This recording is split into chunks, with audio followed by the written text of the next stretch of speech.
میوانێک لە ستۆدیۆ لەگەڵ من ئامادەیە بەڕێز هۆشنگ باوانی شرۆڤەکاری سیاسی تایبەت بە کوردستان 24 کا کۆشنگ زۆر سپاس کە ئامادەی لەگەڵمان هەروەک لە کۆتایی قسەکانم گوتم پارتی دیموکراتی کوردستان ئەم جارە چاوی لەوەیەکە لە سەروی ملیۆنێک دەنگەوە بیهێنێت ئەمە کارێکی ئاسانە بۆ حیزبێکی وەکو پارتی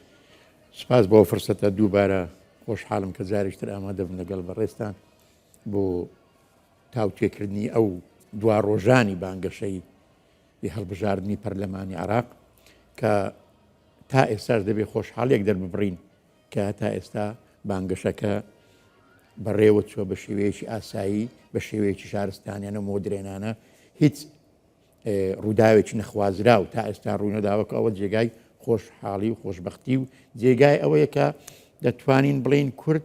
گەیشتۆتە قۆناغی ئەوەی کە بیر بکاتەوە وەکو تاک وەکو گشتیش بەڵێ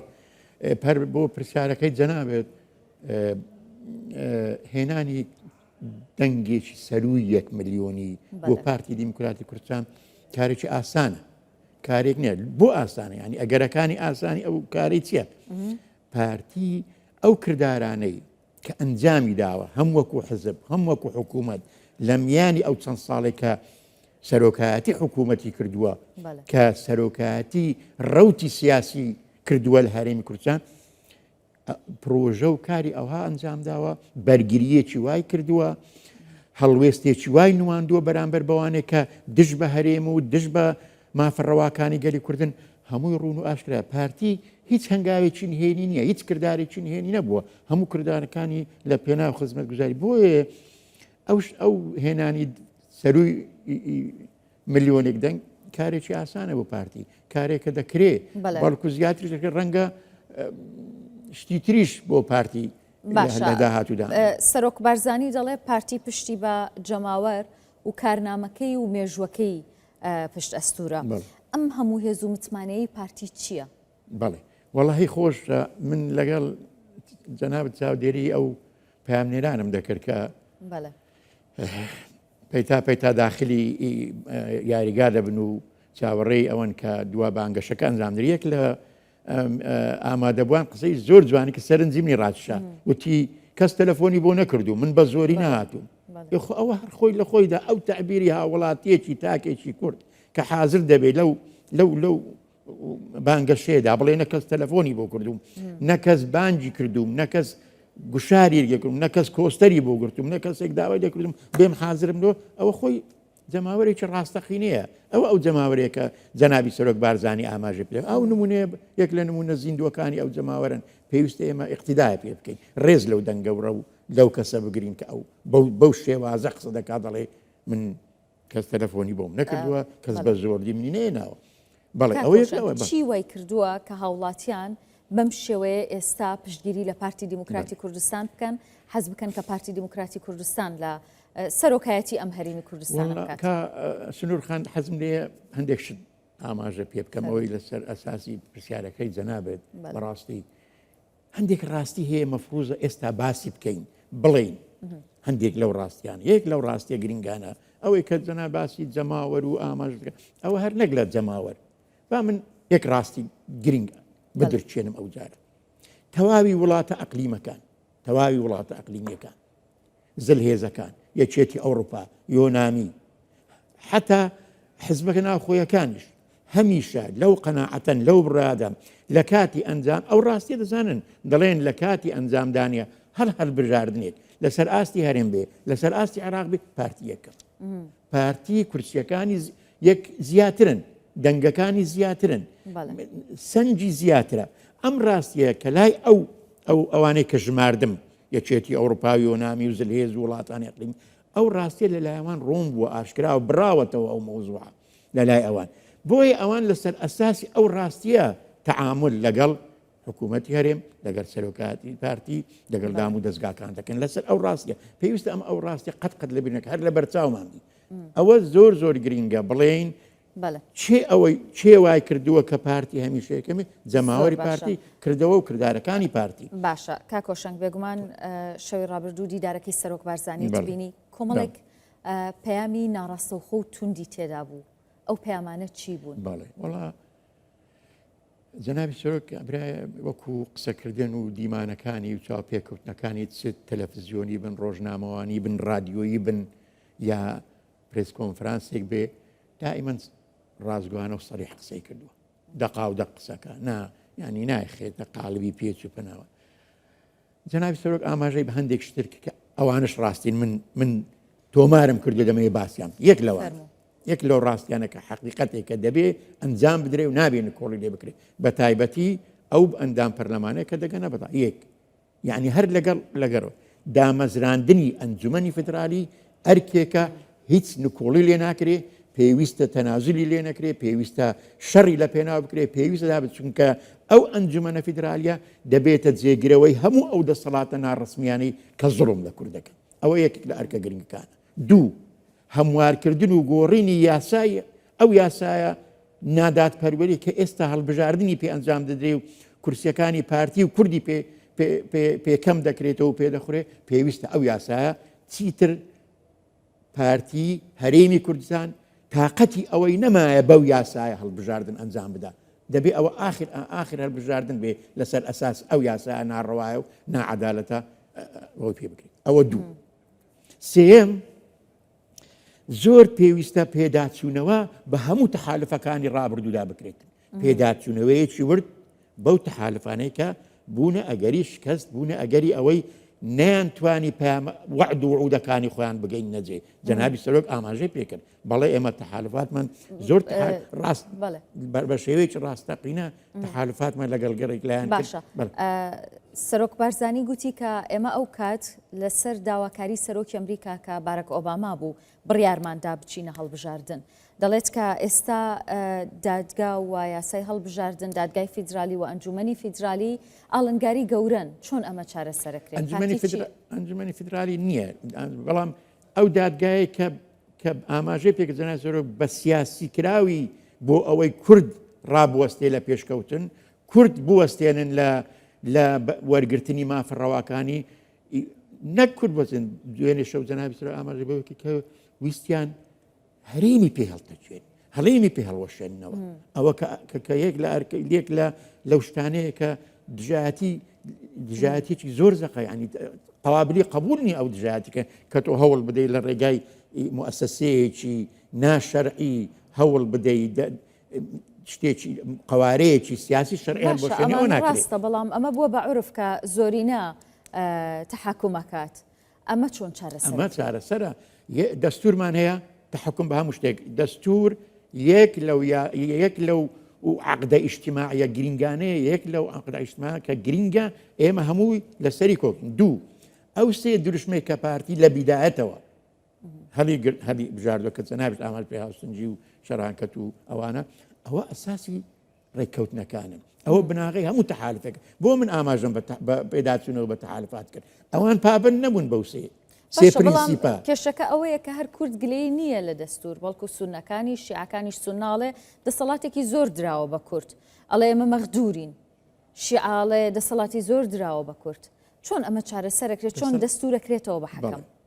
دەستور حەکەمە، دەستور لە ڕێگەی ئەنجومەنی فیدرالی ئەگەر ئەنجومەنی فیدرالی بێتە دامەزراندن ئەو تەحەکومەوە دەستور بۆچی حەکەمە؟ ئەگەر ئێمە برگەکانی ئەوەی کە جەنابەت ئاماژ پێ دەکەن دەڵێ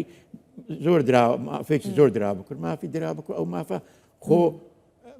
وەکو بڵێن بەخشین نەبووە،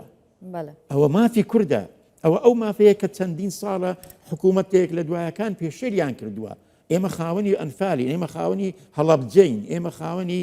8,000 بارزانین، ئێمە خانەوەی کۆڕەوین. ئێستا ئێمە تەماشایەکە دەستور جێبەجێ ناکرێ ئەو پێشکەوتونە لە هەرێم ڕوودا ئەگەر دەستور جێبەجێ بکرێ شایستە داراییەکان بێن، موچە بە بەردەوامی بێ، تەنمیەی ئەقالیم خەرج بکرێ بە تایبەتی ئەوەی لە کوردستان ئێستا بە 4 ساڵ دەکرێت بە 2 ساڵ تەواوی دەکرێت. 20 ساڵە نە دادگای دەستوری نە ئەنجومەنی فیدرالی دانەمەزراوە. پارتیە توانێت چی بکا بۆەوەی کە چ دادگای دەستوری چ ئەنجومەنی فیدرالی دابمەزرێت؟ چۆن ئەوەیە ئەو شەڕی ئێستا کە لە بەرسنجی ئێمەیە کە ئێستا لەگەڵ جەنابەت ئاماژەم پێکرد ڕاستیەکان یان ئەرکە گرینگەکان کە پێویستە ئەنجام درێن لە داهاتوویژی نزیک ئەوەیە شەڕی ئەنجومەنی فیدرالی دەکەم. شکە ئەنجومەن شەڕی ئەوە دەکەم کە ئەو مافانەیە کە لە حەق بەرامبەر من پێشێل کراوە دووبارە بیگێرمەوە شەڕی شایستە داراییەکان دەکەم شەڕی ئەو بڕگە و یاسایان دەکەم کە ئەوان بە ئارەزوی خۆیان هەڵی دەبژێرن لە بەرژەوەندی خۆیانە بەکاری دەینن ئیتر نایڵم ئەوان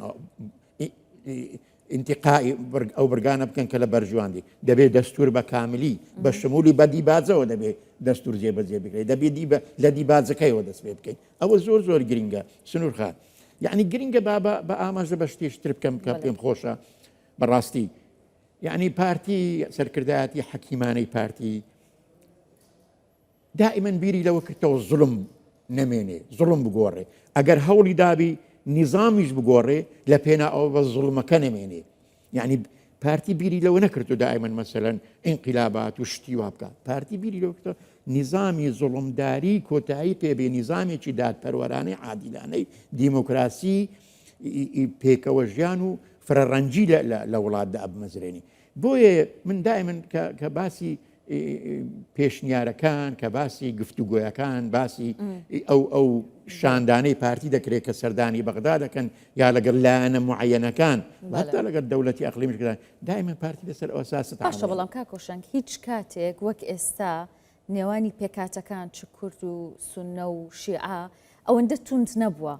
ینی چۆن پارتی ئەمە چ کاریگەریەکی دەبێت لەسەر هەڵبژاردن و دوای هەڵبژاردنیش ئەو توندیە ئەگەر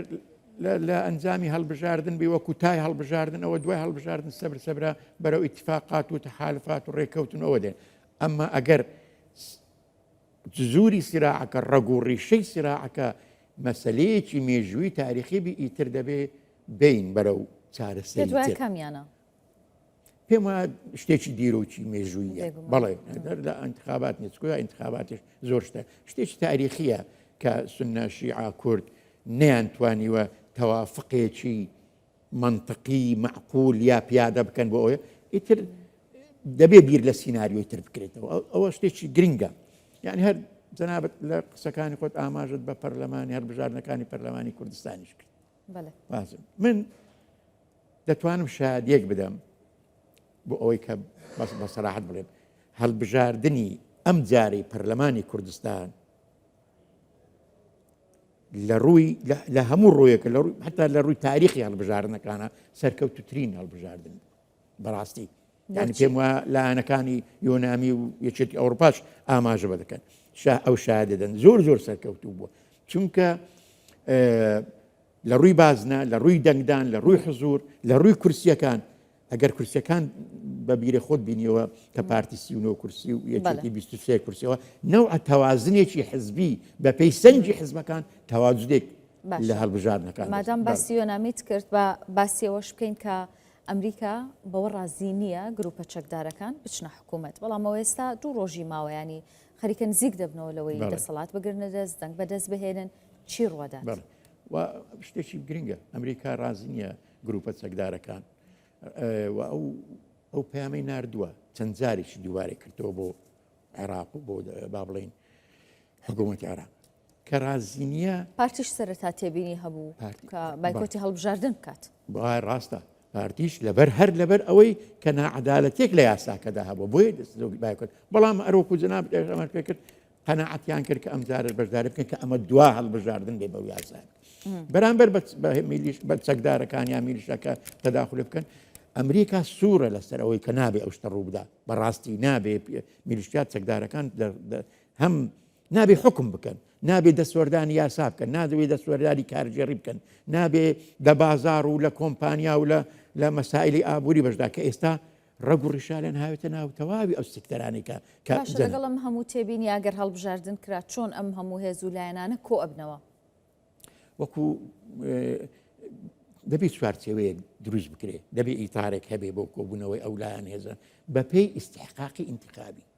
بەپێی ئیستحقاقی ئینتخابی دانیشن یعنی کرێ بڵێن سفرەیەکی پێغەمبەر ئیبراهیم دروست بکرێت و هەمویان بێنە سەری دانیشن بەڵکو ئەوەش شتێکە متەداولە ئەوەش وەکو فایلێک فرەدراوەتە سەر مێزەکانی گفتوگۆ مێزەکانی حیوار و مێزەکانی یەکلایکردنەوەی کێشەکان و بیر و بۆچوونەکان ئەوەش بابەتێکە بەڵام درێژخایەنە ناتوانین بڵین لە داهاتوێکی زۆر نێزیکدا دەتوانین چارەسەری ئەوە بکەین بەڕاستی کاکۆشنگ باز لە دروشمەکانی پارتی بکەین داڵبژارنی ئەم جارە یەکەم دروشمی هاوبەشیە ئەو دیوەی ناکە لە میدیاوە باسەکرێت دیوی پشتەوەی هاوبەشی پەیامەکەی پارتی چییە؟ هاوبەشی وازحە زۆر ڕوونە من هاوبەش بم لەگەڵ دەستەڵات هاوبەشم لە بڕیار هاوبەشم لە چارەنووس هاوبەشم لە داهات هاوبەشم لە خزمەت گوزاری هاوبەشم لە مافی دەنگدان هاوبەشم لە تەوزیعکردنی مەراکزی سوڵتا ئەوان هاوبەشیە ئەوە بەشداریە بەشدارم لە بڕیاری سیاسی بەشدارم لە بڕیاری استراتیجیکە عراق چی بکە بۆ ئایندە چۆن پەیوەندەکان هاوسەنگی پەیوەندەکە دەبێت کورد بەشدار بێ لە شتا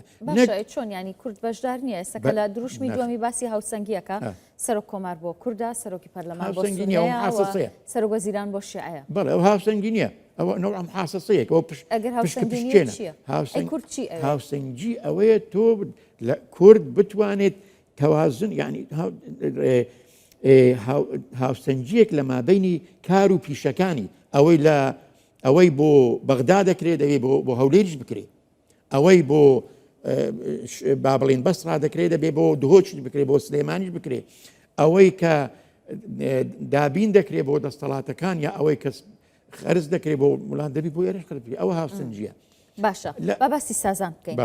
پارتی خۆی شایەتی ئەوەدات کە کاتی خۆی هەموو لایەنەکان سازان لەسەر دەستور و دەنگیان پێدا لە دوایەوەی کە دەنگیان پێدا لەسەر چی ناسازێت سازان سنوورخان سازان ئەوەیە تۆ لەسەر کێشە ئاڵۆزەکان ڕێککەوی چۆن ڕێک دەکەوی هەنگاوێک تۆ بڕۆ پێش هەنگاوێک بە ئەوان بێنە دواوە یعنی تۆ دەبێ لە کاتی سازانکردندا سازان ئەنجامدانی سازاندا پێداگیر نەبی لەسەر هەندێک شتێک تەزهیە بە هەندێک شتێک بە پێناو تەزهیە بە شتێکی بچووک لە پێناو بەدەستهێنانی شتێکی گەورەتر لە پێناوە ئەوەیە تۆ ینی وازحە لە ڕووی سازانەوە مەرج نییە ئەوەی تۆ دەیخوازی ئەوەی تۆ داوا دەکەی بە شێوەیەکی کوتوپڕ بە شێوەیەکی مستمر لەسەر دەستوی دەبێت ڕێککەوی لەسەرەوە باشە تۆ لەگەڵ من بمێنەرەوە پێکەوە گوێ لە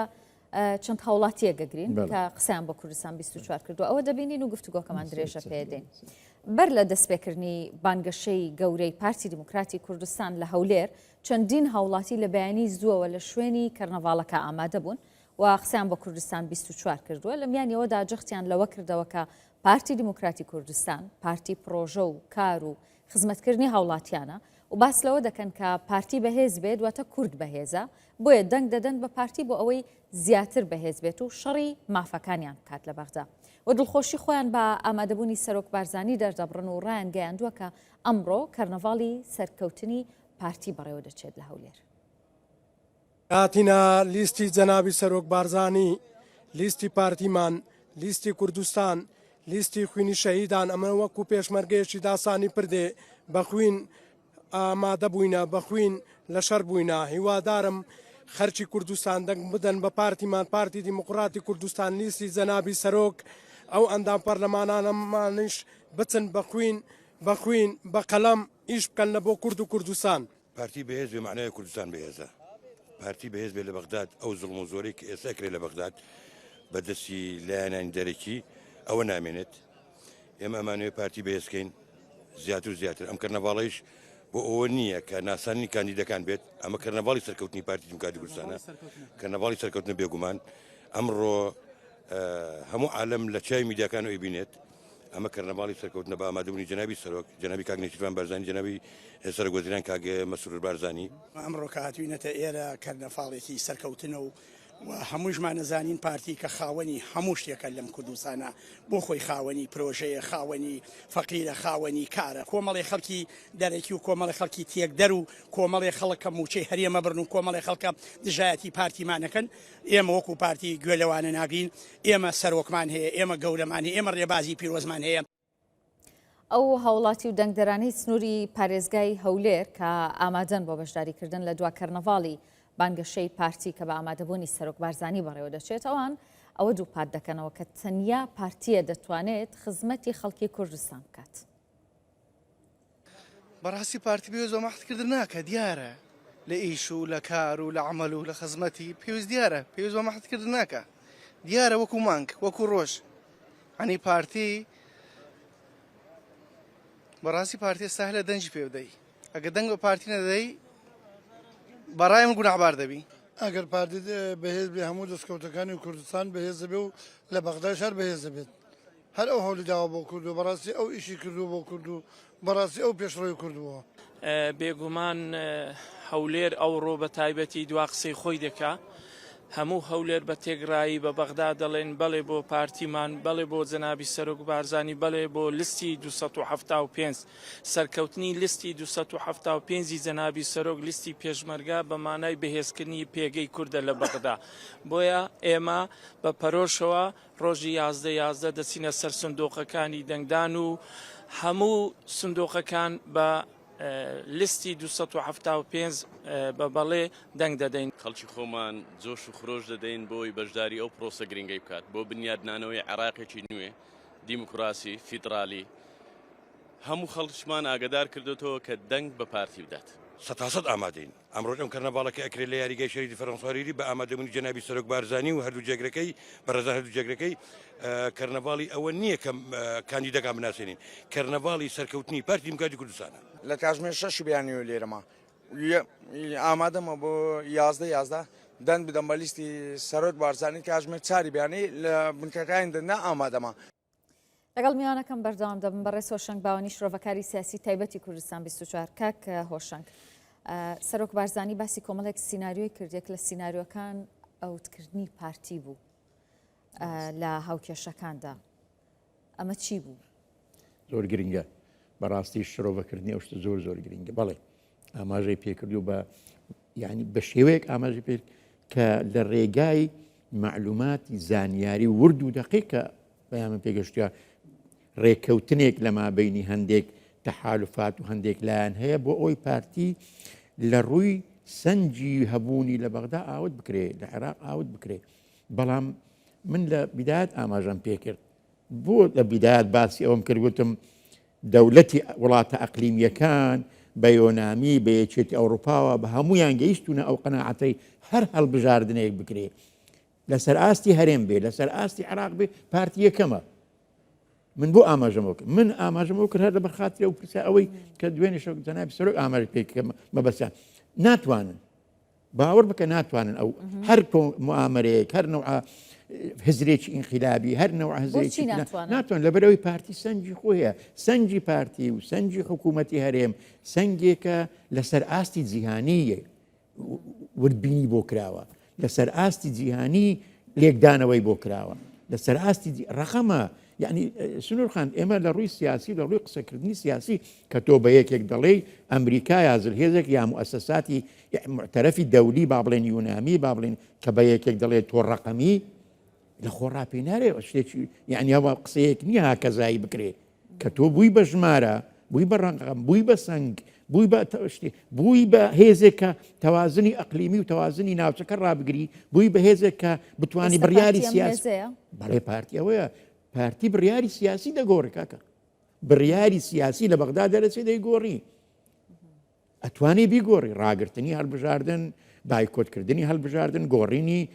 ئەوانە کە بڕیاریاندا کۆتا هەر نەمینێت کورسی کۆتا هەر نەمینێ بە جهودی قەراری سیاسی جهودی پارتی لە 10 کورسی 5 کورسیان گەڕاندەوە با ئەوەی گۆڕانیە دیەوەی سنگ نییە ئەوە گرنگەکەیتی بەڵێ فەرموو کاکۆشنگ هەر سەرۆک بارزانی باسی لەوە کرد کە عەقڵیەتی کیمیاباران و ئەنفالکردن هەتا ئێستاش بەردەوامە چەند لە سەد بەردەوامە و ئایا هەموو هێزەکانن یا هەندێک لایەنن وڵە هەندێک لایەنن ناتوانین یعنی بە شمولی ئەو شتە باسکەن چەند لە سەدیش ڕێژەکەی بابزانم گەنجێکی کوردیش دەتوانی تەقیمیەوە کە چەند لە سەد بەردەوام خۆ سەرۆک بارزانی ئاماژەوە دەکە ئەڵێ بڕینی قوتی خەڵکی کوردستان هاوڵاتی کوردستان برینەکەی و ئازارەکەی لە هی ئەنفال کەمتر نییە ئەو پەیامە ئەو باشترین بەرسبە باشترین بەیامە کە وەڵامی دایەوە دیسان وتی کە پارتی داربەڕووە بۆچی پارتی داربەڕوە تۆ شارەزای بەڵێ داربەڕوو هەندێک سیفەتی زۆر تایبەتی هەیە دارەکانی تر نییانە یەک ئەو کە نەک هەروتی داربەڕوە وتی نە بە بڕین و نە بە سووتانیش تەمان بڕین هەر دارێک ببڕیەوە ئیتر ڕەنگە شوێن نەبێت تۆش نابی بیست سووتێنی دووبارە نازی بەڵام بەڕوو بیست سووتێنی بشی بڕی جاریشکە سەر هەڵدات ئەوە یەک لە ئاماژە با بڵێن فەلسەفیەکانی بابەتەکەیە بەڕاستی دەبێت ئەوە بکەین یعنی ئەمن بۆ باسی سەنجی پارتی دەکەم بەو شێوەیە بەڕاستی لەبەر ئەوەی پارتی سیفەتێکی زۆر گرنگجەیە ڕێز لە دەنگ دەرەکانی خۆی دەگری ڕێزگرە لە دەنگ ئەمن دەڵێم هەر هێزێکی سیاسی عێراقی بی کوردی بی لەسەر هەر ئاستێک بی ڕێز لە دەنگدارەکانی خۆی نەگری سەرکەوتو نابی. دواتر باسی دەنگدەرانی شەکەین بەڵام لە نەخشە گەورەکەیە چارەنووسی کورد بە چارەنووسی شیعە و سوننەشەوە بەسراوەتەوە لە عێراق دۆخی سوننەکان چۆنە؟ باش نییە سوننەکان لە چ ڕوویەکەوە؟ بەڵێ سنوورخان ئەگەر بین لە ڕووی ئێستا بۆ وازەکەم بین لە ڕووی مێژووی قسە بکەین یعنی سوننەکان فترەیەکی زۆر حکومڕانی عێراقیان کردووە تێگەی هەر لە دوای مەلیکەوە لە 58ەوە تا 2003 سوننەکان حکمیان لە وڵاتە کرد تێگەی بەڵام 2003 شیعە دەسەڵاتی گرتە ئەبا من خۆیان ئەڵێن باش با ئەوت بڕۆن کە ئەو حکمیان لەو فترە زەمانیە کرد بەڵام ئێستا کە دەیان بینی دژی یەکن دژ بە یەک ڕاوەستاون ئەو فترەیە بە سنیەکی یەکگرتو توانیان حکم علاکولین بە ئینقلابات بەشتیوە حکمیان کرد بەڵام دوای 2003 سنەکان نەیانتوانی بە یەکگرتووی تەعامل لەگەڵ دەسەڵاتی شیعە بکەن نەهاتن بە یەکگرتووی بە پێچەوانەوە کەتنە ململانەی یەکتری کەتنە دژایەتیکردنی یەکتری کەتنە کڕین و فرۆشتن با بە سەراحەتتر برێن کەتنە کڕین و فرۆشتنی کورسیەکانی یەکتری کەتنە ئەوەی بۆ لە پێناو مرکزێکی ئیداری مرکزێکی حکومڕانی تەزیە بە قەزیەکەی خۆی بدە